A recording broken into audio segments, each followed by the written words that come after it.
Uno de los grandes equipos que ha pasado a la historia del fútbol argentino tiene que ver con aquel equipo de Santiago del Estero del año 1928, al cual se lo conoció en su momento y al día de hoy todavía se lo sigue mencionando como los peloduros del 28, que fueron campeones del torneo argentino, del campeonato argentino, y ha marcado, por supuesto, un momento en la historia del fútbol argentino. Para charlar un poco sobre aquel equipo y sobre el contexto, sobre lo que sucedía en Santiago del Estero, en aquel momento estamos en comunicación telefónica con el profesor Esteban Carrizo, docente en historia. Él es historiador del Club Atlético Central Córdoba de Santiago del Estero e investigador también del fútbol de Santiago, actualmente directivo del Ferroviario. Esteban, acá Diego Celonca te saluda desde No Te Vayas Campeón. ¿Cómo estás? Muy buenos días, Diego. Un placer enorme contactarme con vos. Un saludo para todo tu equipo y, bueno, desde luego para toda tu audiencia. Que ¿Qué, tengan buen día. Igualmente, Esteban, y gracias por atendernos para charlar un poquitito sobre este equipo, sobre estos jugadores que conformaron aquel conjunto de Santiago del Estero de 1928. Pero antes de meternos puntualmente en los famosos peloduros, contanos un poco cómo era el fútbol en aquel momento en Santiago del Estero, cómo estaba organizado, si había un campeonato, si había varias ligas, cómo era la organización, cómo era el contexto. Bueno, creo que me parece interesante empezar por lo primero, ¿no? Ver cuáles son los elementos, ¿no? que apuntalan a la conformación de este seleccionado, que para los santiagueños es un seleccionado amistoso. Sé que sos un hombre del fútbol, sé que sos un enorme investigador, así que esto me va a facilitar mucho, porque no voy a tener que explicar muchas cosas. Pero Santiago del Estero tiene problemáticas muy parecidas a las que están sucediendo con respecto a la organización del fútbol, ¿no es cierto?, mayor, que es el fútbol que obviamente ya está instalado desde hace tiempo en Capital Federal. Son los momentos en donde se comienza a dar esa situación de ligas oficiales y ligas disidentes. Estamos en el 1919 aproximadamente, donde la AFA tiene ese tipo de cimbronazos, y que no va a ser un fenómeno que solamente va a afectar a Santiago del Estero, también va a afectar a Tucumán, también va a afectar al fútbol de Córdoba, donde se van a dar estas situaciones muy pero muy parecidas que van a surgir este conglomerado de ligas, ¿no?, que juegan una suerte de oposición a las ligas oficiales. En Santiago del Estero se da esta instancia y desde diciembre del año 1918 comienza a configurarse lo que va a ser la Liga Cultural de Fútbol, que va a ser la liga disidente opositora a la Liga Santiagueña, y que va a transitar por un largo proceso de aproximadamente 9 años entre el 18 y el 27, que finalmente decide el fútbol santiagueño, ¿no es cierto?, dejar de dar vueltas y unificar, porque realmente era necesario pensar en la unificación para la obtención de logros mayores. Dos bandos muy pero muy enfrentados, en luchas muy enconadas.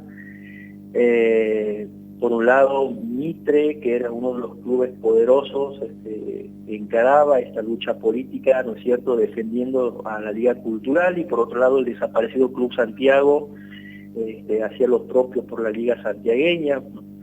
Muchas situaciones interesantes que son necesarias de aclarar, porque, bueno, llegado el momento, y esto vos lo sabes, y cualquier persona que nos esté escuchando relacionada con la investigación del fútbol lo sabe, mientras se daba esta situación de ligas paralelas, sabíamos perfectamente que ambas ligas, por la cuestión reglamentaria, no podían disputar partidos. Siempre los partidos se disputaban entre elementos de una propia liga, sea en Santiago con Tucumán, por ejemplo, no podía, la Liga Cultural no podía jugar, por ejemplo, un partido con la Liga Tucumana, tenía que jugar un partido sí o sí con la Federación Tucumana, porque son los que estaban alineados a la Asociación Amateurs en Buenos Aires. Claro.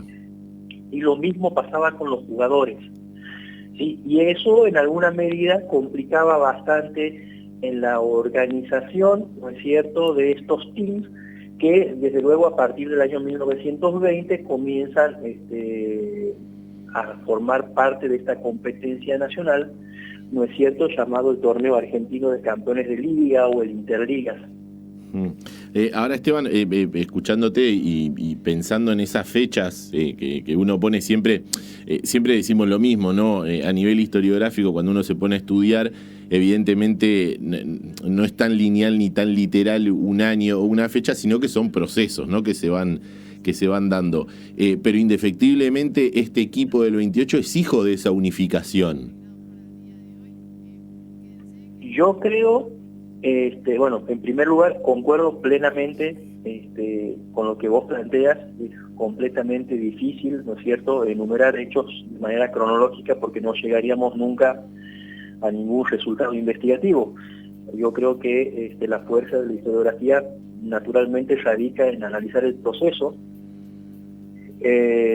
Yo creo, haciendo un seguimiento desde 1920 hasta 1930-31, que es cuando llega el profesionalismo y parte por la mitad al fútbol argentino, nosotros vemos, por ejemplo, entre 1920 y 1924 que las campañas de la Liga Cultural de Fútbol a nivel nacional son paupérrimas, ¿sí? Pero a partir de 1925 y hasta el año 1930 las campañas de la selección santiagueña van a ser unas campañas formidables que no solamente sorprenden por la característica del fútbol que plantea, ¿no es cierto?, en rodeos ajenos, sino que fundamentalmente sorprende la cantidad, o mejor dicho, los resultados, ¿no?, bastante abultados en los partidos que les toca jugar. Están metiendo de 3 goles para arriba, 3, 4, 5, 6, hasta claro, 8 le llegaron a meter a San Juan en alguno de estos torneos, en el del 27 creo que fue, y eso naturalmente, si bien es cierto que no da muestras de muchas cosas, pero sí es un indicio a partir del cual los investigadores, ¿no es cierto?, podemos llegar a plantear una línea investigativa. De hecho, entre el 25 y el 30, como te lo planteaba Diego, nosotros determinamos, por ejemplo, que en el 25 termina en el tercer puesto, en el 26 termina en el tercer puesto, en el 27, que tiene 2 victorias resonantes contra San Juan y contra Rosario, quedamos eliminados en cuartos de final, ahí muy cerca de morder allí entre los 4 primeros. Claro. En el 28 somos campeones nacionales y en el 29 y el 30 volvemos a ocupar el tercer puesto. La diferencia es que el tercer puesto del 25 no ganamos Copa porque todavía no se había instaurado la Copa Comité Olímpico que empieza a regir a partir del 29. Entonces en el 29 y el 30 no solamente quedamos en el tercer puesto, sino que además ganamos estas 2 copas, ¿no es cierto?, que se instauran, como vos bien sabes, en el 25 se instaura la Copa Intendente Municipal de la Ciudad de Buenos Aires, y a partir del 29 se agregan 2 copas más, que son la Comité Olímpico para el tercer puesto y la Copa Dr. Adrián Becar Varela, que también esta copa tiene un punto polémico en el año 52, que va a ser para el mejor equipo del interior. Así que esa es la performance que nosotros tenemos entre el 25 y el 30, y que llevando a cabo análisis de determinados registros documentales, particularmente de hemeroteca, viendo las luchas que se estaban dando entre ambas dirigencias, ¿no es cierto?, que no lograban llegar a un acuerdo común, porque creo que eran los intereses en juego lo que hacía de que estas ligas no pudieran encontrarse. Claro. Pero bueno, en algún momento llega un punto en que deciden ponerle un freno a la situación, y en proximidades ya a julio del 27 comienzan a hablar sobre la necesidad de unificar, porque al fútbol de Santiago le iba bien, a la provincia de Santiago le iba bien. Eso también es un interesante fenómeno de época, porque hay un reverdecer de la intelectualidad, hay un reverdecer de las instituciones. Por ahí a lo mejor no es positivo el dato económico, pero bueno, la explotación forestal también logra extender a algunos kilómetros más de rieles, genera más vida, genera más trabajo. Y en este marco de ruptura de ligas también se plantea un fenómeno que es extravagante, porque nosotros diríamos que a partir de la crisis lo que puede llegar a venir a futuro es más crisis. Pero sin embargo, a partir de la ruptura en 1918, lo que va a hacer es que este fútbol en Santiago del Estero se comience a amplificar, de que comiencen a nacer más clubes, sobre todo a partir de esta apertura sociocultural que creo que la planteaba Friedenberg, que para el año 1920, a partir de la flexibilización de determinadas leyes laborales, como el descanso dominical, por ejemplo, o bien la apertura masiva del fútbol hacia los sectores populares, también, ¿no es cierto?, generan nuevos brillos, generan nuevos esfuerzos, y eso ha hecho de que en Santiago del Estero, por lo menos entre la década del 20 y del 30, como por ahí coincidimos con otro historiador de Central Córdoba, Gustavito Pereira, consideramos como la década de oro del fútbol de Santiago del Estero. Después de este proceso que hablamos obviamente, ¿no es cierto?, prácticamente en términos fundacionales del fútbol santiagueño, no se ha vuelto a vivir un fenómeno muy, pero muy similar. La conformación de ese equipo, vos recién mencionabas que a lo largo de esos años en este campeonato argentino que se hacía de los campeones, no bajó el tercer puesto, salvo en un momento que quedó ahí en cuartos de final. Pero ¿cómo fue la conformación de este equipo del 28, que es el que termina justamente siendo campeón? ¿Cómo se da esa conformación? Esta conformación ya tiene un hombre que para mí es determinante en el armado, que incluso Carlos Saira lo cita en Héroes de Tiempo, en la primera obra, y ese señor es el doctor José Castiglione, que es el presidente de la Liga Cultural, y es el que prácticamente termina delimitando, ¿no es cierto?, o poniendo ciertos límites a ese amateurismo con el que se vivía el fútbol. Seguramente leyendo te habrás encontrado que en algunos clubes había jugadores que iban a entrenar si querían, algunos clubes se presentaban a jugar algún partido si querían, o sea, claro, era todo muy suelto, ¿no? Bueno, lo que hace Castiglione es, bueno, a partir de este momento los que quedan seleccionados tienen que acogerse a determinadas normativas de disciplina que van a ser estas. Entonces estaba completamente prohibido para los jugadores faltar a los entrenos, estaba completamente prohibido saber que andaban de fiesta, y dentro de ese mismo proceso también se idea un sistema de entrenamiento donde la selección santiagueña completa va a albergarse en el Regimiento 18 de Infantería, y desde ese momento comienzan a tener un seguimiento en cuanto a las dietas, en cuanto a la forma de entrenamiento, marcado por profesores, ¿no es cierto?, militares. Entonces, esa preparación de Santiago del Estero en un lapso de entre 7 y 10 días, también es lo que va a marcar, ¿no es cierto?, creo que en alguna medida esa diferencia: comer temprano, acostarse a dormir temprano, tener un par de horas para ir a ver a la familia. O sea, claro, hay una instancia de conciencia que me parece fundamental, porque yo creo, eso es una especulación, creo que los dirigentes de época están comprendiendo qué es lo que está pasando con este equipo, ¿no?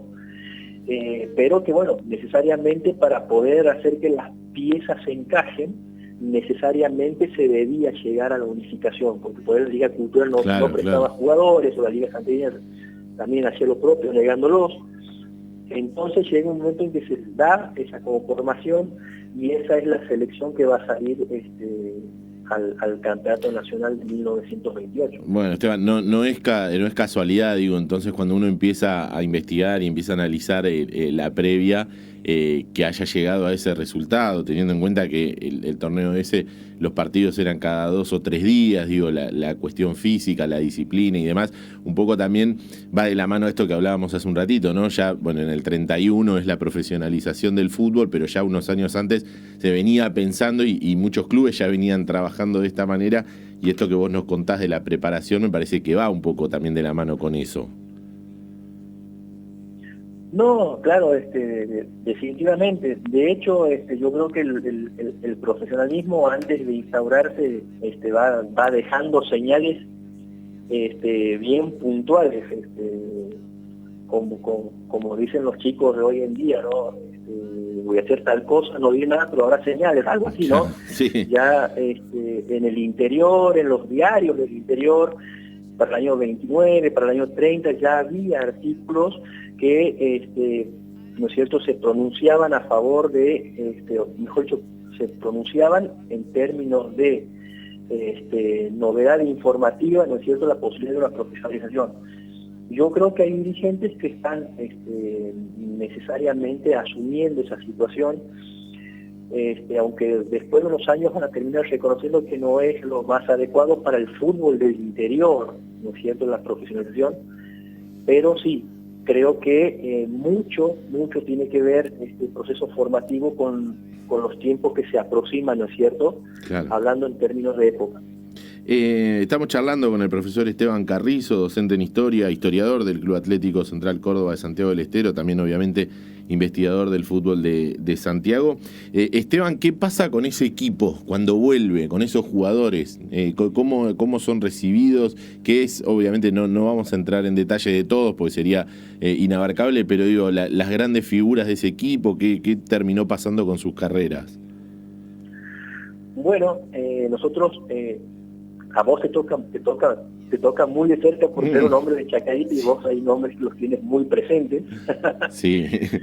Benjamín Coria, Marcial Barraza, Teófilo Juárez, bueno, vos los conoces, vos sabes bien de quién estamos hablando, de los indios de Chacarita. Bueno, en primer lugar, yo creo que la obtención del campeonato del 28, más allá de la enorme performance que para mí es contundente lo que pasa en esos 5 años, del 25 al 30, yo creo que el 28 es un mensaje, por sobre todas las cosas, del fútbol del interior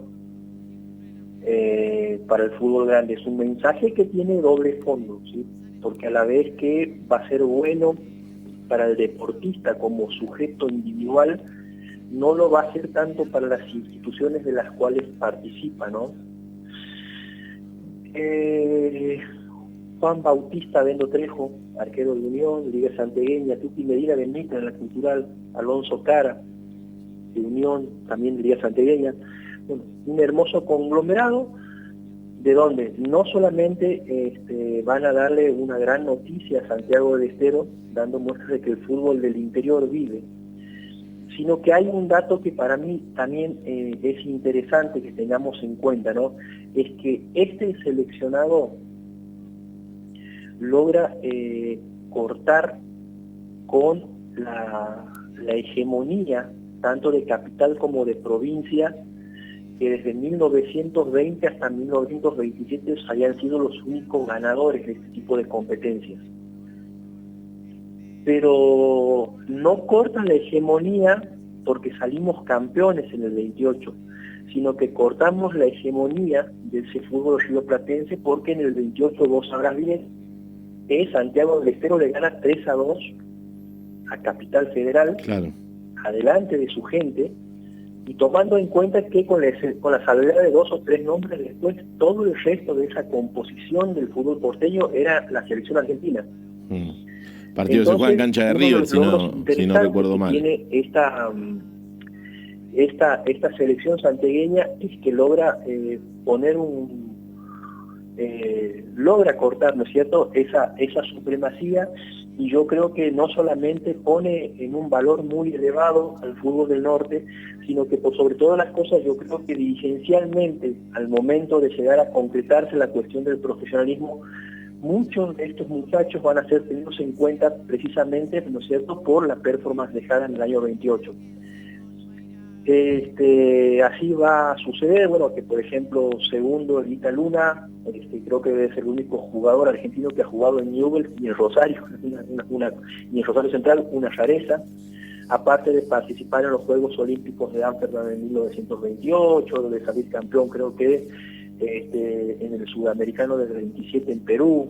Alberto Hellman también participó de estos Juegos Olímpicos de Ámsterdam del 28, pero no disputó ningún partido. Jugadores de roce internacional como Teófilo Juárez, por ejemplo, que además de pasar por una larga saga de clubes grandes de Buenos Aires, también ha tenido su paso por Atlético de Madrid, ha tenido su paso por el San Pablo de Brasil y el Palmeiras. Y después el resto de los muchachos, bueno, han ido todos los peloduros prácticamente en su totalidad, o al menos en un 90%, porque los que no han llegado al fútbol de Buenos Aires han terminado en el fútbol de Tucumán, que también es un fútbol bastante interesante. Benjamín Coy, lo habíamos hablado, Marcos Díaz, Marcial Bayaza, Teófilo Juárez por Chacarita, Marcos Díaz, Luis Díaz, por ejemplo, un muchacho jugador de Unión que termina firmando con River Plate, muere muy jovencito a los 23 años, ¿no es cierto?, producto de enfermedades palúdicas, que eran un mal.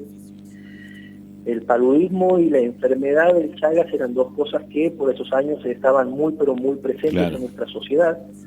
Fallece muy joven este chico. Nazareno Luna, por ejemplo, de los 4 hermanos Luna, que juegan en River Plate, que juegan en Racing Club, de Marcial Bayaza, que incluso llega a la selección argentina. Bueno, hay toda una lista de próceres del 28 que van a terminar siendo en alguna medida los hombres que van a llevar a cabo, ¿no es cierto?, este proceso transicional que va del amateurismo al profesionalismo, insertándose en clubes de una enorme relevancia. Tan solo pensar en Chacarita, digo, no es porque quiera quedar bien con vos. No, pero se entiende, el proceso de claro. Chacarita de los años 30, que no solamente tiene que ver con armar un equipo potente para salir de una situación bastante complicada que estaba en términos de tabla de posición, sino que además Chacarita comienza a visualizar cómo va a construir su nuevo estadio. De hecho lo inaugura en los años 30 su nuevo estadio. Sí. Muchos de estos jugadores son parte de esos procesos que son interesantes y que también tienen que ver con ese recambio cultural que propone el profesionalismo, que no es tan solo legalizar, ¿no es cierto?, o poner en blanco a un futbolista, sino que también generar mayor infraestructura, ¿no es cierto? Sí, perfecto, se entiende perfecto, Esteban. Bueno, un par de preguntas más. ¿Por qué el apodo de los peloduros? ¿Tiene algún origen? ¿Por qué se lo conoce así? Mirá, yo he leído algunos artículos de revista La Cancha, he leído algunos aportes de... No me va a salir el nombre de este periodista del gráfico, a ver, ayúdame, muy conocido en los años 20, en los años 30. Borocotó. Sí, Borocotó en algunas entrevistas que le hacía, por ejemplo, a Teófilo Juárez, ¿no es cierto?, claro, donde se ponía en juego estas cuestiones que tienen que ver con el provincianismo. Yo creo que el tema de los peloduros, yo creo que es un rechazo a esa derrota de los dueños del fútbol por un equipo chico del interior. Yo noto que ese concepto de peloduros es más que nada un concepto peyorativo. Claro, despectivo, ¿no es cierto? Piel cobriza, brillosa, pelos como pinchos, o sea, claro. Más tarde después nos van a volver a decir los cabecitas negras, o sea, siempre lamentablemente se han dado este tipo de circunstancias, y yo creo que la cuestión de los peloduros fundamentalmente tiene, ¿no es cierto?, su nacimiento a partir del año 28. Cuando llegamos a Santiago del Estero yo creo que ya éramos los peloduros. Pero bueno, creo que es más que nada una construcción periodística, claro, antes que una mala intención, ¿no es cierto?, de un determinado sector de la sociedad. Simplemente creo que ha sido eso. Esteban, para mí fue un placer enorme hablar con vos. Seguramente más adelante te vuelvo a llamar para seguir charlando y seguir conversando. Quiero agradecerte enormemente este ratito con No Te Vayas Campeón, para conocer un poco lo que era el fútbol de Santiago por aquellos años. Muchísimas gracias. Gracias por tu tiempo y estamos en contacto, obviamente. muchísimas gracias a vos, Diego, por tomarme en cuenta, por llevar a cabo este rol importante que es de darle voces al fútbol del interior, porque estamos haciendo eso, federalizando. Bueno, muchas gracias por tu tiempo, a vos también, y un saludo cordial para todos tus oyentes. Muchísimas gracias, Esteban, hasta luego. Gracias por este ratito. Chao, Dieguito. Chao. Charlábamos con el profesor Esteban Carrizo, docente en Historia, historiador del Club Atlético Central Córdoba de Santiago del Estero, obviamente investigador también del fútbol de Santiago y actualmente dirigente del Ferroviario.